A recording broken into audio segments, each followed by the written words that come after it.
President Biden traveled to an historic black church in South Carolina to deliver yet another major campaign speech. It was full of viral moments and allowed the president to reiterate one of his campaign's most important elements, which is that Donald Trump is a loser. Conversely, fellow Trump loser and Republican Congresswoman from South Carolina, Nancy Mace, attempted to pre-bunk the president's visit to her state by dropping a video replete with MAGA lies. And we have to talk about both of these things. But before we do, if you end up liking this video and you want to support the channel, please be sure to hit the like, subscribe, and alert buttons before you go. It'd be greatly appreciated. All right, friends, so I have several clips to play from the president's speech, which was about 30 minutes long. I'm going to start with this one because it's my personal favorite.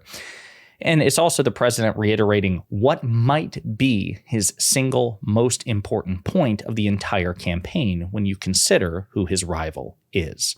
They don't have respect for the 81 million people who voted the other way, voted for my candidacy, and voted to end the presidency. In their world, these Americans, including you, don't count. But that's not the real world. That's not democracy. That's not America. In America, we all count. In America, we witness to serve all those who, in fact, participate. And losers are taught to concede when they lose. And he's a loser.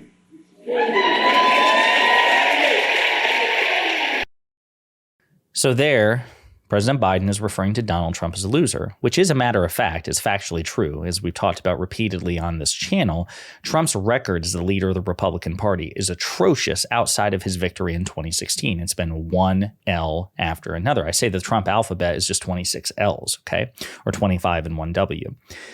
But it's also something which is important because Trump reportedly despises the word loser. It's the thing that offends him and hurts his feelings the most, which is why the president should continue to relentlessly refer to Trump as that. And so should every elected Democrat and their surrogates. Just a wall-to-wall hurricane of accusations of loserdom against Donald Trump. The other thing I'll point out is that Biden was very effective at not making it about him. He's talking about you, the people, you, the voters, my supporters, the majority, right? Your votes count, even though Donald Trump and his supporters attempted to disenfranchise you by stealing a free and fair election from you, right? It's very important, very rhetorically effective. Now, before I play the next clip of Biden, I have to first play you a clip of the loser in question himself, Donald Trump, because Biden responds to what I'm about to play. And for reference, Donald Trump is reacting to the recent school shooting in Iowa. Okay, these are his callous words of a recent school shooting, and this is what Biden will react to. It's horrible to see that happening. That's just horrible. So surprising to see it here. But have to get over it. But you know, we got to get over it. It's basically like somebody got a paper towel. So it's like basically spilled milk, right? I mean, can somebody clean this up? Callous, indifferent, pathetic, disgusting. Now, contrast that with how the president addresses the situation and Donald Trump's remarks. Just a few days ago, the defeated former president was asked about the recent shooting in Iowa. Did you hear this one? It's hard to believe. You know what his response was? All those kids dead. We have to get over it. End of quote. I promise you, we have to get over it. My response is, we have to stop it. So your children, your family, your friends. He's right. We do have to stop it. We have to. The government is constitutionally and morally obligated to try to reduce mass and school shootings. I don't know why that's controversial. And hopefully we can do that while respecting whatever Second Amendment rights you feel you're entitled to. Some people think they have a Second Amendment right to own a nuke or a bazooka. But we actually have an obligation to do that for the sake of our loved ones and for the sake of future generations. And I'll point out that the President Biden, presided over the most comprehensive gun control and gun safety legislation in 30 years, the Bipartisan Safer Communities Act, yet another legislative accomplishment for which Donald Trump has no equal. Now, before I play the next clip of Biden, I also have to give some Trump-related context, but I will spare you the clip of him. In a recent speech, Donald Trump gave a meandering diatribe about the Civil War. It was incoherent. It was stupid. But one of the things he said during that diatribe is that he could have negotiated the situation leading up to the Civil War and thereby prevented a civil war had he been there. That was his suggestion.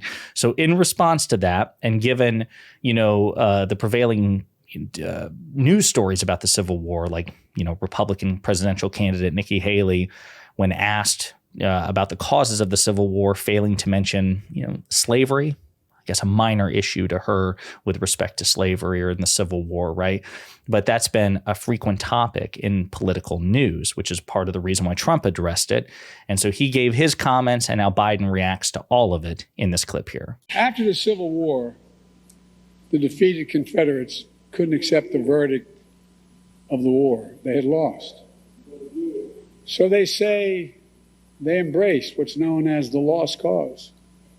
A self-serving lie that the Civil War is not about slavery, but about states' rights. They've called that the noble cause.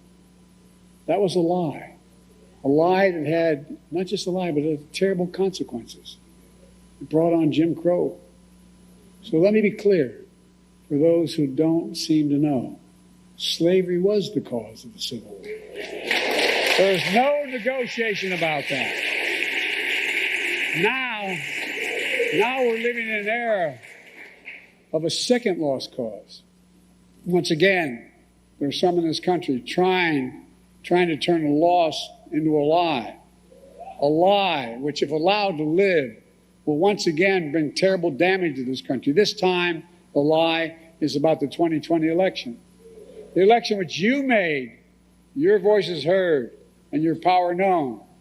Just 2 days ago, we marked the third anniversary of one of the darkest days in American history, January the 6th, the day in which insurrectionists stormed the United States Capitol, trying for the first time in American history to stop the peaceful transfer of power.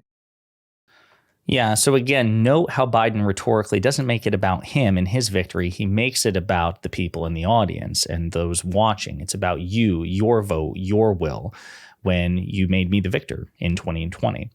He also goes on to say, how this didn't even happen in the Civil War, but that insurrectionists waved the Confederate flag in the United States Capitol. Again, all true. And dovetailing, like using the momentum of Nikki Haley's gaffes, her high-profile gaffes, Trump's recent high-profile, stupid suggestion that he could negotiate the Civil War, and then using it to tie into, the defeated losers that were the Confederacy with the MAGA movement, creating a lineage there that they are the ideological inheritors of the loser Confederates. All brilliant stuff. Now that brings me to Nancy Mace's attempt at a pre-bunk. Nancy Mace, of course, is the Republican congresswoman from South Carolina. She's a frequent subject of this channel because she is arguably the biggest grifter in Congress with respect to Republican politics. We're not going to go through this, but just as a reminder, we did a video about how her staff and former staff members have leaked internal documents suggesting that Nancy Mace is ideologically inconsistent and only cares about maximizing her profile. That's how much of a grifter she is. So with that in mind, she released this pre-bunk attempt to basically try to undermine the president's visit to her state. We're going to play it and unpack it together. Hey everyone, this is Congresswoman Nancy Mace in Charleston, South Carolina today. Joe Biden ran for president to unite our country and restore the soul of America. And yet today, he's literally using the pulpit of a church where a tragedy took place in order to further divide our nation on race, on gender, and on politics. And that's not what Charleston is about. We unify in the face of adversity. We unify in the face of challenges, and we're not going to allow a president to come in here and divide us no matter what. And Joe Biden is using the pulpit of the church to cover up and not talk about real campaign issues like the economy. The economy, which based on all macroeconomic metrics is performing exceptionally well under Biden. Now, if she wants to appeal to the very real harm experienced by millions of Americans, even in this economy, she's free to do so. But those Americans were still suffering under the Trump economy as well, right? They use a different standard for Biden. You can appeal to unemployment and, GDP growth when Trump's in office. But when Biden's in office, we have to go by a different set of standards. No, Nancy, no.